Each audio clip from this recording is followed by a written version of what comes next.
not your birthday, so I did not get a card. But it doesn't matter, 'cause I did not get that far. Inside your house, should have asked you to come out. Instead, I stared at my phone, waiting around. It's been a while since I have attempted to. Welcome to Emo Trash, episode 2. How are you, Rob? Wait, are we actually doing this, or is this a test recording? I don't know. Oh, okay. Hey, I'm Rob. I'm good. How are you, Jeremy? I'm Emo Trash as always, Rob. Whoa, wow, what a name drop. Meta, right? Super meta. Yeah, it's like when you're watching a bad movie and they say it like in the movie and you're like, oh! This is the part where we look into the camera, but this is a podcast and not a vlog, so there is no fourth wall. I mean, I'm looking into the mic pretty hard right now. Is it working? I don't know. Hey, audience, can you, can you hear us looking into the microphone? So, how much emotional depth are you getting from this right now? Like, you feel it too? Alright, well, hold on. We need to give you, a neutral, we need to give you a control. So we're going to just stare into the microphone. You ready? Okay, go. Okay. Nice. I Solid. liked it. I mean, I got some emotion from it. Absolutely. I don't know if it transferred. But, at the risk of getting on topic... Oh, shit. We should probably talk about... We're going to discuss 2 albums today. We are going to discuss Modern Baseball's You're Gonna Miss It All. Nice. Solid. And we're also going to discuss Rozwell Kids' Precious Art. Precious Art. But we're going to start with the one we have in common. Last week you prescribed me Rozwell Kids' Precious Art to read to listen to for this week. But an album that we both have in common, we both know very well whether we like it or not. Although I do think we both in this case we like it or in this not. case we both very much like the album. Yeah, right. Is this where I break to you that I think it's the worst album I ever heard? No. God, I would just be like, all right, that's the end of the podcast. Yeah, it's You're Gonna Miss It All by the band Modern Baseball. Indeed. It is their second album, and it is from, I want to say 2014? Yes, 2014. Released February 11th, 2014. Thanks, Wikipedia. So, I mean, I don't want to get like a number score yet, but what a general idea of how you feel about this album, I guess, is called for. I think I told you this earlier, but I wanted to mention it You on did, the but podcast. I think it's a good thing to set the stage. The best way I can describe this album is I always think it's their first album. I never think it's their second album. I always think that it came before sports, because for something about it just feels freshman to me. Maybe it's at least a little more freshman, a little more immature, not in a bad way, but in a literal sense than sports. Interesting. Yeah. Okay, I see where you're coming from. I don't know. This album, I very much like it. I find it a kind of frustrating listen. Why? Which though? I will get into, because I have plenty of reasons for that. But overall, at its concept, I think what it tries to do, it does very well. It fits into the scene very well. And as an album, it works fairly well. Mm-hmm. Right, okay.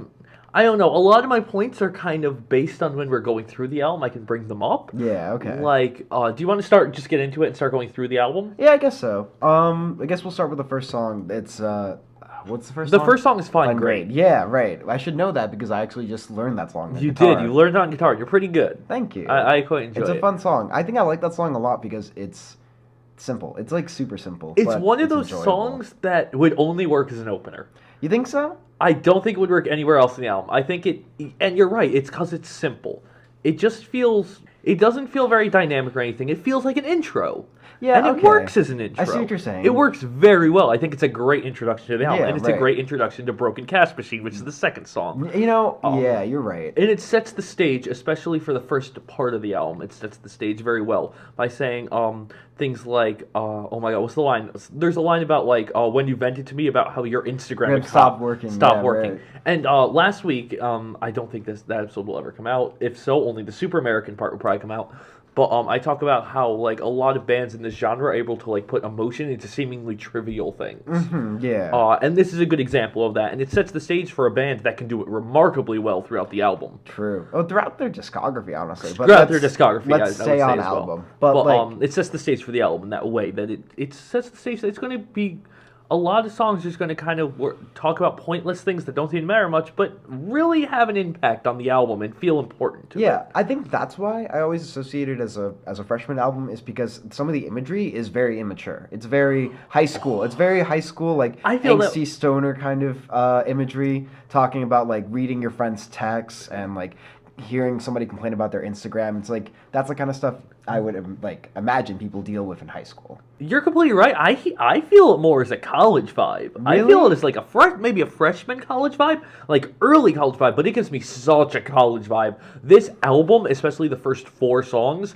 remind me, like, to a T, remind me of wandering the dorms at like 2 a.m. looking for people to hang out with. Okay. To a T. I could see that. So I understand where you're coming from as like an early college experience, but the problem I have with that is I have a very specific album that reminds me of freshman year of college. The thing is, though, sports gives me that more high school-y vibe. Really? Sports gives me, and I don't know sports that well, but sports gives me that summer right before college, hanging out with your friends one last time vibe. That's what you're gonna miss it all gives to me. That's interesting. I feel like they are very close in vibe. Yeah, well, for sure. They definitely have similar vibes. I think their release dates aren't too far apart. Like, they're like maybe a year apart. They're 2 years. I think it's 2012, 2014. Yeah, exactly. Yeah, 2012, 2014. And they don't make that big of a transition. It starts a bigger transition, I believe. Oh, for sure. Because it starts the transition, because a few songs on You're Gonna Miss It don't feel like they could fit on Holy Ghost. I feel like they'd be the worst songs on Holy Ghost, but they would fit on the album thematically and sonically. Yeah, okay, that's fair. But they needed that... and even lyrically. Yeah. And I feel like this album kind of exists as a bridge between Sports, which is a very defined album, and Holy Ghost, which is an incredibly defined album. And it's that middle ground where it's not so defined. I guess that makes sense, sure. I don't know. Maybe it's because the 2 albums I associate heavily with my freshman year of college are Sports and Talon with a Hawk. So like going up against those 2 albums, You're Gonna Miss It All doesn't feel like a freshman college album. That's fair. I mean, I see your points there. I see what you're getting at. But yeah, Find Great is a good introduction to this album, regardless of how we say it. Yeah, true. It works as a good introduction. All right, we started talking about the song. Because it sets the theme very well. It does set the stage It sets a very great well. tone. And Broken Cash Machine cashes in on that tone immediately. It goes, is that the song that starts with Home Alone on Friday Night, or is that the next song? No, it's Home Alone on Friday night. No better time to exercise and wishing you were still my girlfriend. A fantastic example of starting a song with a line that makes you scoff and then go, works in the song. Yeah, right. Works like a champ in the song. Yeah, it's great because it's like so stereotypical, but it's in that stereotype that you build this like very like complex emotional state. Right, because everybody relates to Home Alone. And that's something that the Front Bottoms do very well. It's something that Modern Baseball does very well. Something that Super American did particularly well. Absolutely. But Modern Baseball does it on these first 4 songs to an absurd level. I cannot explain to you how great I think these first 4 songs exist by themselves in. They set a theme and a tone so perfectly, and it works like you finish it and you're like, those 4 songs feel so tight and together and compact, and like they work together. What's the next song after the next song after Broken Cash Machine is Rock Bottom. Yeah, that's a fun song. Which is just about hanging in and talking about tattoos and getting and eating pizza. Yeah. It's another song that feels so stereotypical, but it's so perfect in the theme, and it fits. Right. And then you get Apartment, which I would say is one of the best songs on the album, and again gives this real theme of just early college, hanging out with friends, just kind of like trying to get through your life, make it through, figure out what you're doing. Yeah, I could see that. Now, the more you talk about it, the more I see it. I don't know. I've thought a lot about this because these first 4 songs encapsulate that, and then the album kind of falls apart pacing-wise. You think so? You think Old Gospel Choir is when things start to take a turn for the... I think the album stays good. Pacing-wise, everything falls apart for me. The album starts so solid, and without fail, every time I reach Timmy Bowers, which is I believe a outro track for Charlie Bowers, which I would consider one of the worst, easily the worst song on the album. Wait, you mean Charlie Black? Charlie Black, sorry. Whenever I reach Timmy Bowers, I inevitably go, I miss those first 4 songs. I miss that part of the album. Because the Old Gospel Choir and Notes, I would both say are good. But they don't feel like they fit right after those 4 songs. It feels like those 4 songs are setting up an album that I never get. And it kind of bums me out as I listen to it. And it makes it kind of frustrating. Do you think that has anything to do with the fact that, like, Jake and Brendan were both songwriters for Modern Baseball, so it was kind of like two different takes. No, because the thing is, Holy Ghost is literally an album written by two different people. One Right. person wrote the first half, Right. another person wrote the second half, and it flows a trillion times better, in my opinion. It just feels like it's meant to flow. Where here it feels like there are two EPs. One of songs that were completely about one thing, and then just others that were kind of weird experimental songs that they didn't know what to do with, and they crammed them together into an album.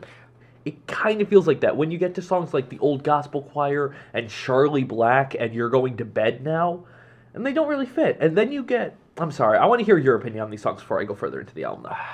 The problem is I don't have that strong of an opinion on these songs because, you're right. The first 4 or 5 songs they leave the biggest impression on me. They really do. That they like kind of shape my idea of what the album is like as a whole. Whenever the other songs I think are of the just kind album, whenever I think of the album, it's the first 4 songs. Yeah, That and Your chunk- Graduation. Your Graduation. There are 6. I would say you split it in half. Let me finish my thoughts first. When you reach Charlie Black, The Old Gospel Choir notes, they're good, but they don't feel that same aura. Mm-hmm. I like them, but they don't fit thematically. And then you get to Charlie Black and Timmy Bowers, which is just a long strength of time where I just miss the first 4 songs. I don't think it's that good. Yeah. I think it misses a ton of the charm of the first ones where you really felt like you connected with it. Like, you cannot listen to something like Rock Bottom and not feel kind of connected to it. It encapsulates this kind of personality that is very common. Yeah, of just right. hanging out, not knowing what to do. Yeah, right. It sort of expresses like generic confusion and anxiety without Yeah. any sort of direction to it. But when you get to the later songs, you just don't get that feeling until you get to Your Graduation and Two Good Things, which feel like they're not to the same level, but they remind me of the first 4 songs and the emotion and how they portray it, and I think they're amazing. Yeah, no, Your Graduation's a banger. I love that song. One of my few problems with the album is, why isn't Your Graduation the closer? That's a great question, but the thing is, I love Pothole. Really? I don't Yeah. love Pothole as a closer. I like it as a song. You know what? I don't know if I love it as a closer either, but I just love it as a song so I like much. it as a song. Especially because it's the soft acoustic version, and that does something. Is there an electric version of that song? Oh, Oh, I thought you said it is the soft acoustic. But I like it as an acoustic song. It works well. But Fine Great is literally a song about holding on to things. It's a song about, like, I'm stuck in the past. I'm dealing with all this, like, bullshit. Like, you're venting to me about how your Instagram's not working. Yeah, right. I'm just dealing with all this bullshit. I'm holding on to it all. Your Graduation's literally a song about letting go. It would be a fantastic closer. It would work perfectly as a bookend. It feels like it should fit there, and it's just not there, and it confuses me. What if you considered it in the context of Your Graduation is the bookend, and then Pothole is just the epilogue? Because it's about, like... Well, Two Good Things also exists after. That's true. And I think Two Good Things is a fantastic penultimate song, and it's probably my favorite Modern Baseball song. Really? I love Two Good Things. Okay. It's so charming. Maybe I'll shoot him an email. Maybe he'll give it a go, and I'll be free to just right. evaporate, disperse, or explode. It's just a fun, like, charming song about just not wanting to be you. It's so easy to connect with. It really epitomizes what I love about the writing style of the first 4 songs. And I really like it as a penultimate song. I just honestly wish Your Graduation was after it. I don't know. So do you like Pothole as a closer?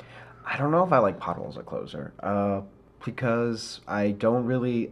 I try to listen to the album sequentially, but I usually stop after the first 6 songs. And then I'll come back to it for, like...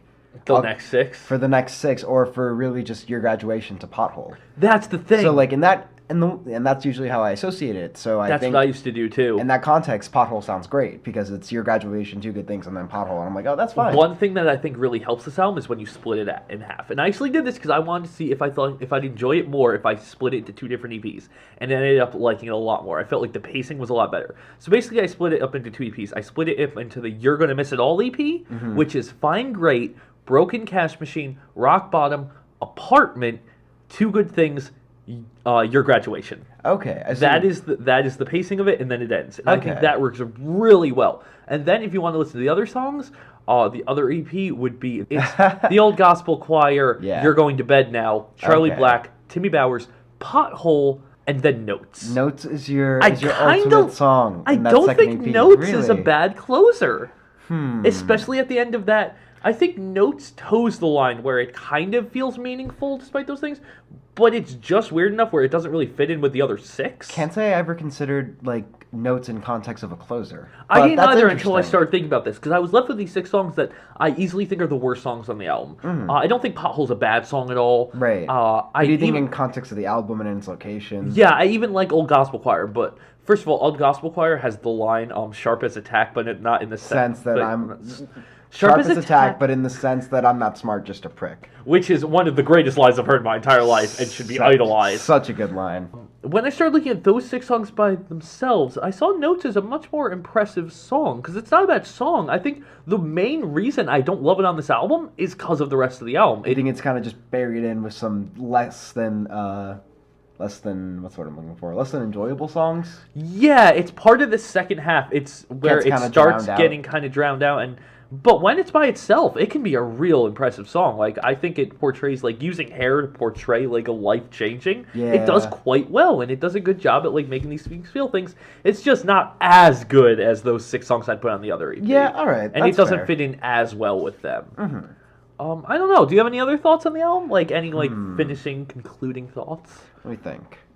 I actually, since I didn't listen to, or I did listen to Modern Baseball sequentially, but I never really got into You're Gonna Miss It All until recently.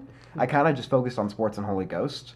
I don't know why. I just really loved sports, and I was like, this is You all do the- love sports. This is the only modern baseball I need in my life. So my exposure to Pothole before I listened to You're Gonna Miss It All was the Interesting. demo. Okay. Yeah, and that kind of shaped my view on Pothole, like the mastered version, the put for album version, because I was like, wow, this is cool. This is like, I got to like hear the transformation from demo to finalized version, and I guess it made the song a little more significant to me, and that maybe that's why I like it as context of a closer more, because it was always the last bonus track on Sports. Interesting. Yeah. I like it. I like that. The thing is, I don't mind Pothole. I think it's a good song. It's just, you have 2 incredible songs right before it, in my opinion, with Your Graduation and 2 Good Things. That either one, even though I don't think 2 Good Things would make an amazing closer, I think could work as a closer. I think it's a great penultimate song. But even as a closer, I think it would work. And then you have Pothole, which, out of the 3, I would say is easily the weakest closer. And it exists as a closer, and it catches me by surprise, and it feels like its only reason it's closer is because it's the like soft acoustic track. Yeah, I could see where you're at with that. I mean, that's just, I don't know. I really like the album as a yeah, whole. as a whole, the album is You're very Gonna Miss good. It All is fantastic. It gets across its point well, despite its flowing problems. There's only one song I would consider skipping, and it has an outro. Yeah, right. With Charlie Black to Timmy Bowers, but besides that, I think every song's worth listening to. If you want like that feel of just hanging out with friends and getting high or getting drunk and not knowing what to do, you can't get much better than Modern Baseball for it. Yeah, it's true. Especially like, I think we've said this before. Modern Baseball is a very like winter and late fall band. Oh yeah, it's hard. Sometimes it can be very hard to find winter bands or late fall bands, but right. That Modern aren't Baseball like either nails super it. depressing or like Christmas based. Or Christmas based. But Modern That's a good Baseball point. just toes the line between extremely depressing and not that depressing. Yeah, they kind of give this vibe of, hey, look at your life, it sucks, but hey, there's some funny, like, here's some things that are ironic and weird and funny about it. And Yeah, then you listen right. to it, and you're like, yeah, things are kind of... Modern Baseball has a talent to make things that sound stupid charming. Yeah, And that kind of extends into your life when you listen to the music. exactly. All right. And I guess that would be a good closing statement for Yeah, Modern I Baseball's like that. 2014 album, You're Gonna Miss It All. We're gonna move on to the next album. Which is, last week you prescribed to me, Rozwell Kids' Precious Art. Yes, I did, and I'm so excited to talk about this album because I have one very hot take. On One very Roswell hot Kid take. as a whole. I would love to hear it because I have a lot to say about this album. And first, I want to apologize because you're going to hear me say a few of the same things. That's okay, but before we say anything, I want to preface this with my hot take, which is Roswell Kid is a better Weezer. It just like That is one hell of a hot take. At the core of their band, they are just a much better Weezer. They're everything I that mean, Weezer tried to do right and didn't. I don't know how much I agree with that, partially for the simple reason of I never listened to much Weezer. Oh, really? I never got into Weezer much. Okay. I hear the similarities, and I hear why you think that.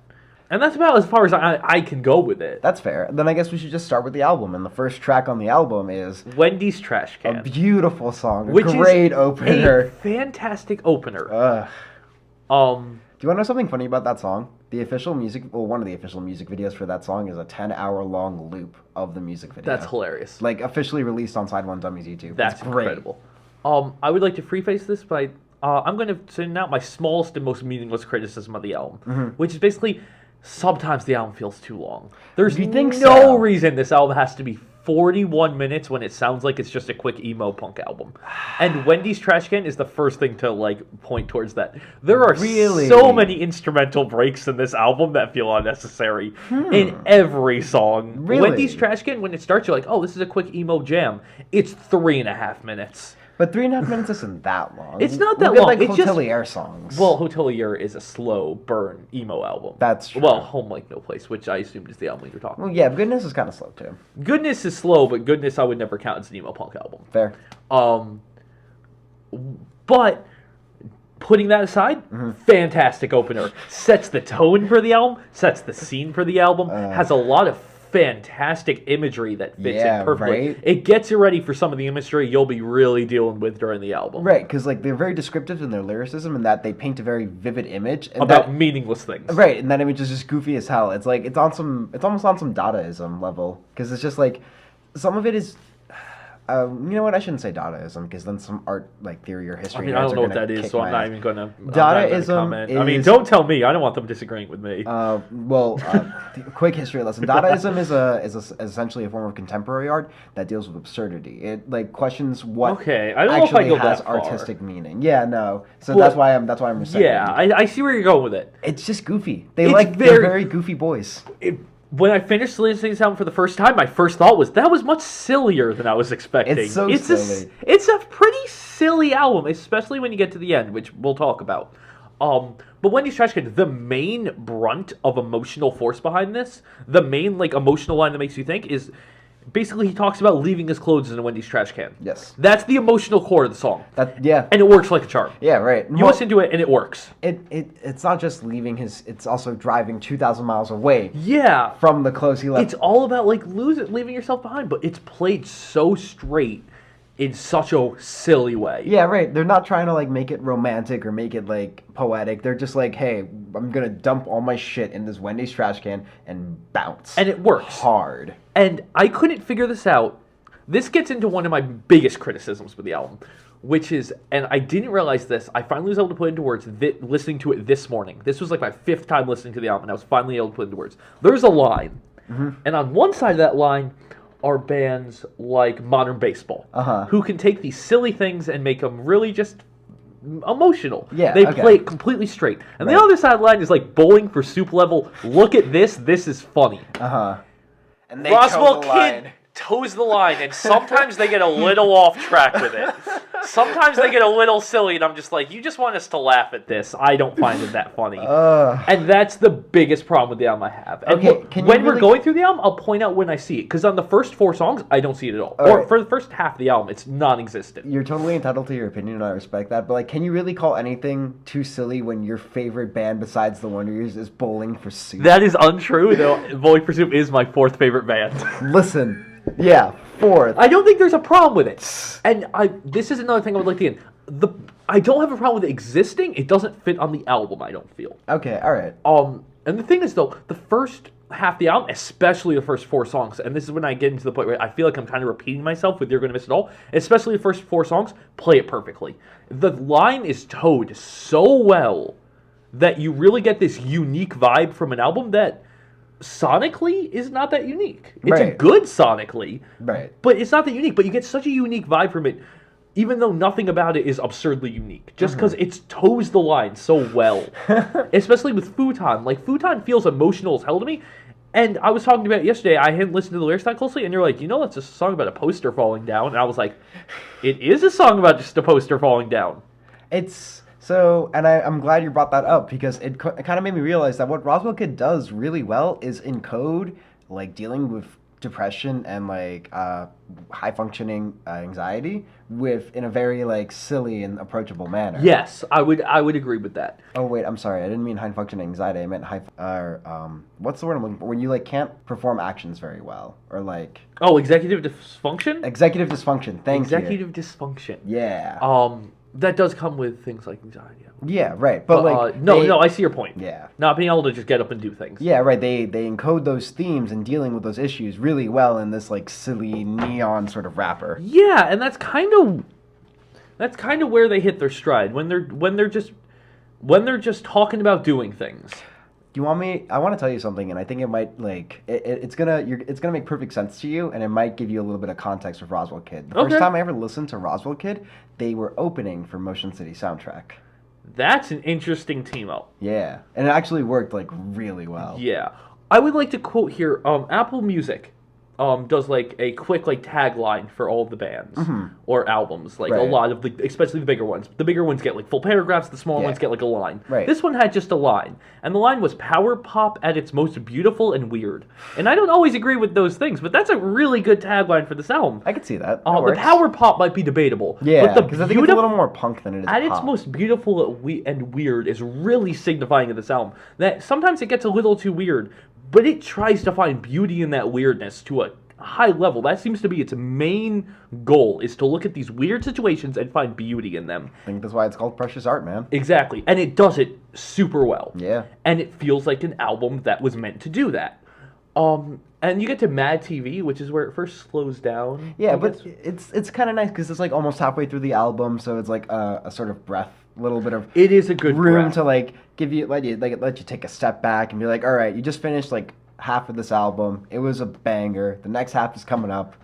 I also feel the song would be a lot more effective if the album fell into more traditional fast punk emo songs. But that's not Rozwell Kid. It's not. And I think that part was just grating to me for a while because it sounds like it should be. But the point is, it's not, and they're not that band. Yeah, And it was something I had to learn to let go of.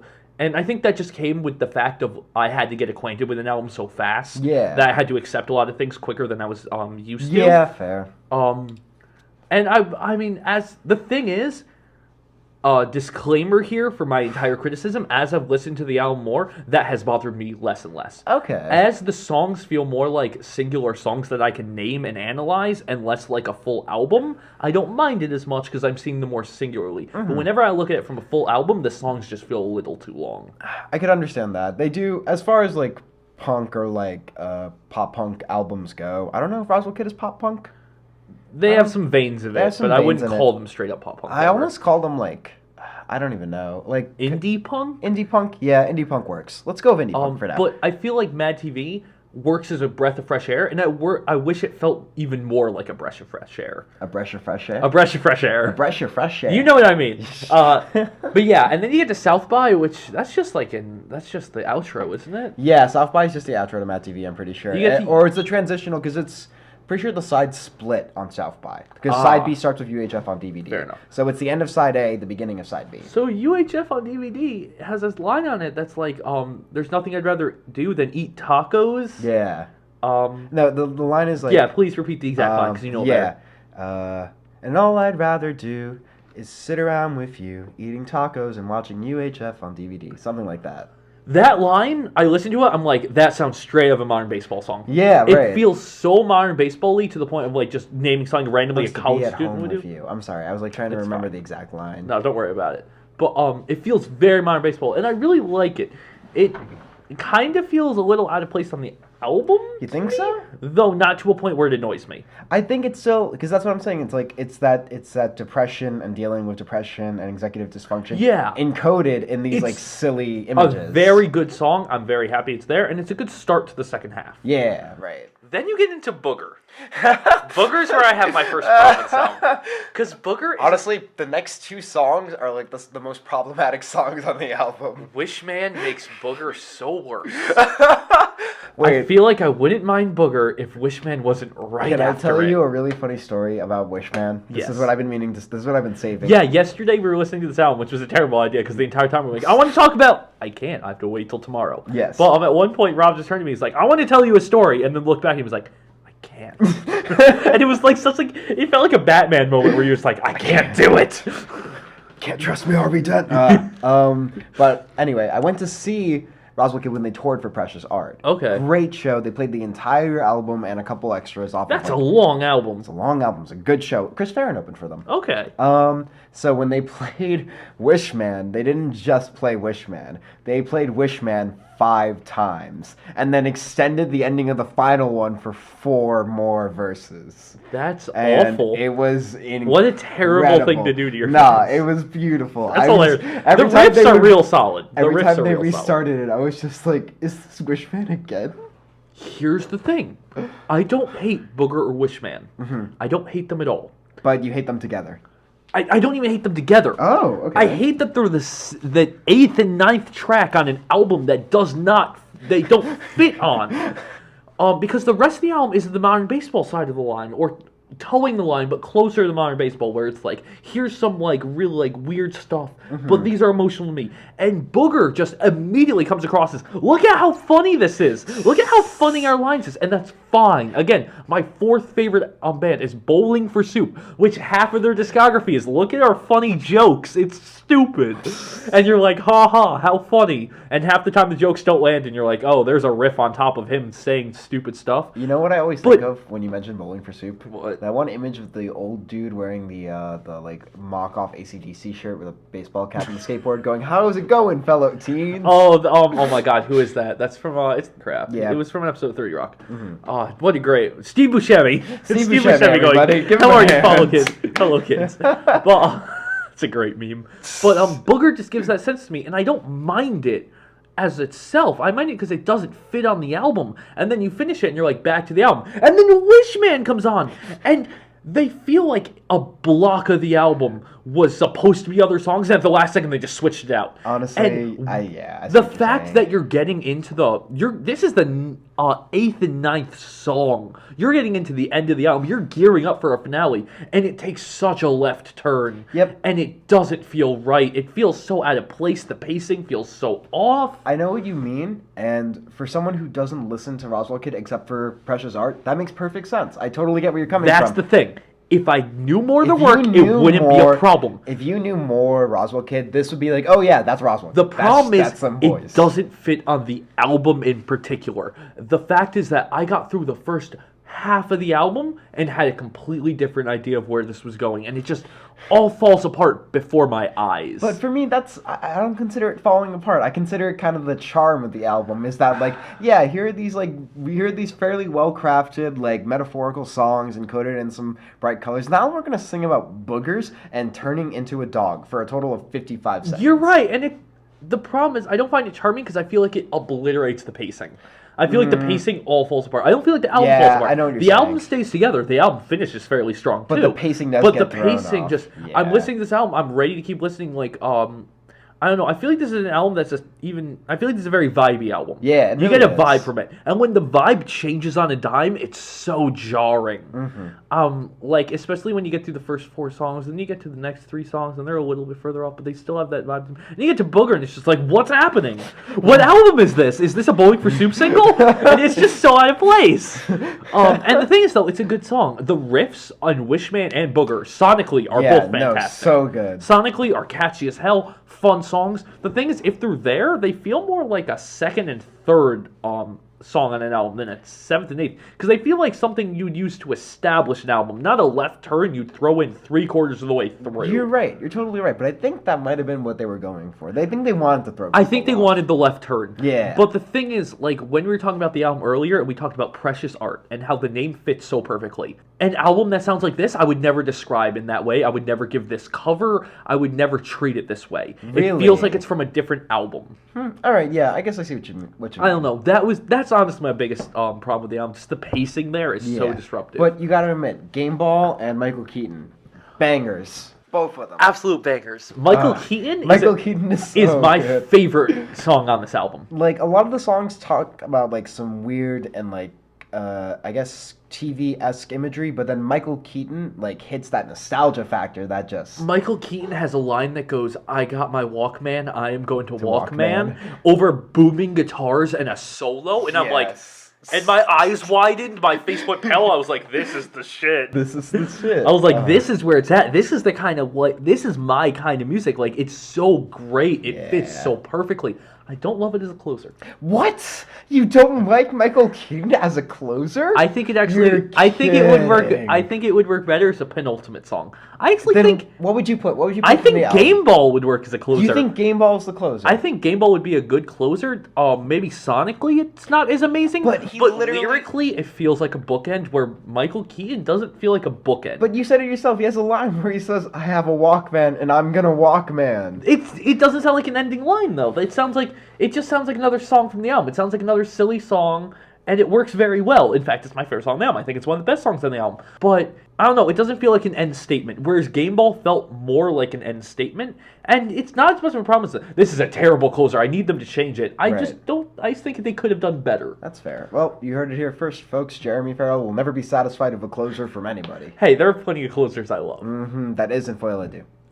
I don't love Folia does closer. Oh, that's right. Never mind. West Coast Smoker, I think, is very weak as a closer. Just kidding. We'll talk about that on another day. I don't know. I do like closers, but they need to feel like closers are very important to me because listening to music, I always consider an experience. I don't listen to singles. I don't listen to like a song usually. When I sit down to listen, I'm going to listen through an album. Even if I don't finish the album, I listen to an album order because I feel like it's important to get that vision. Yeah, I feel like the stories it tells is important. Yeah, especially in this scene. I'm sorry, I didn't mean to cut you off. No, I like your point. Keep Yeah, continuing. in this scene, like a lot of the bands, a lot of the artists treat albums like stories. So They're very story driven, especially in Yeah. the emo scene. So I think a closer is extremely important to bring a vision together. When I listen to a closer, like I Just Want to Sell at My Funeral, which I understand is kind of cheap because it's a medley. But at the same time, that does it so well. It brings the themes together. Even you can listen to the last 4 lines of that closer, and it brings up 2 different themes from the album and brings them together and kind of works them out together and comes up with a closing statement for the album.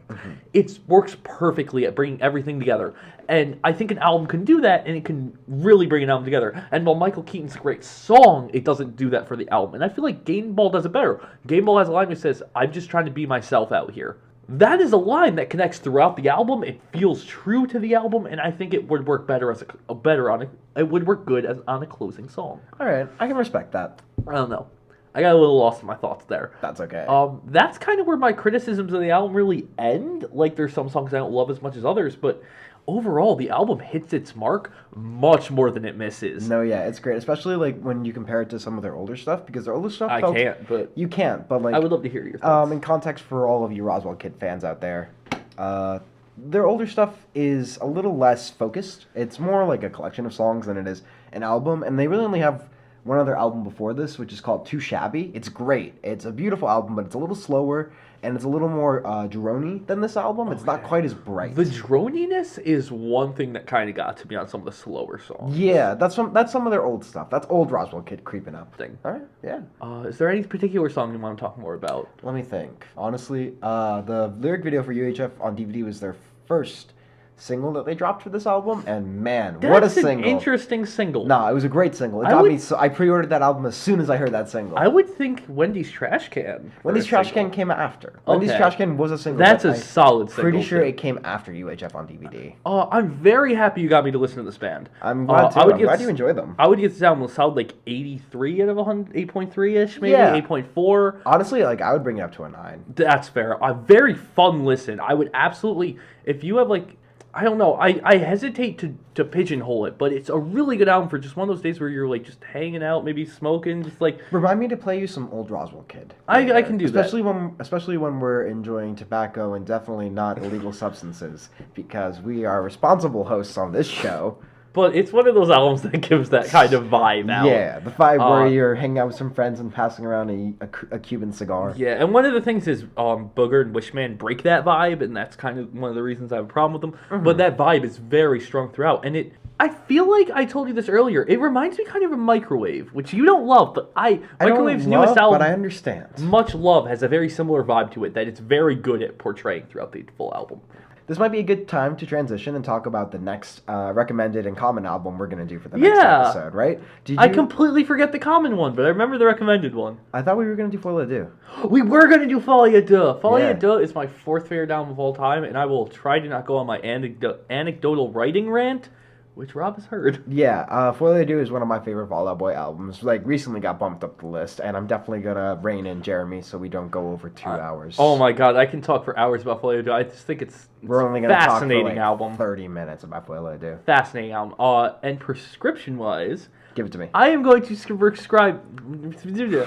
So Rob recently got into a podcast called "I Only Listen to the Mountain Goats," and that's weird because he's not much of a Mountain Goats fan, though. That's changing. That is changing. I'm sorry. I'm now loving All Hell West Texas and the Sunset Tree. Yeah, I'm a huge Mountain Goats fan because I've always been a fan of that kind of storytell writing. It's always spoke to me the most. And one of my favorite Mountain Goats albums is Beat the Champ, which is a fairly new one and a really weird one. That's a full album about 80s wrestling. And it's amazing. It's so fun and lovable, and that's my prescription to hopefully maybe hold you together for a week. I think it'll hold me together. I think I can definitely. I've been listening to All Hell West Texas for too long. Beat the Champ it's so different than every other album except maybe Goth's. I still haven't listened to Goths yet. Either. Then it's going to be completely out of left field for you. All right, I'm excited. It's a great album. All right, well. That'll be next week on Emo Trash. Yeah, I hope you guys enjoyed the episode. Until next week, we'll see you in the trash.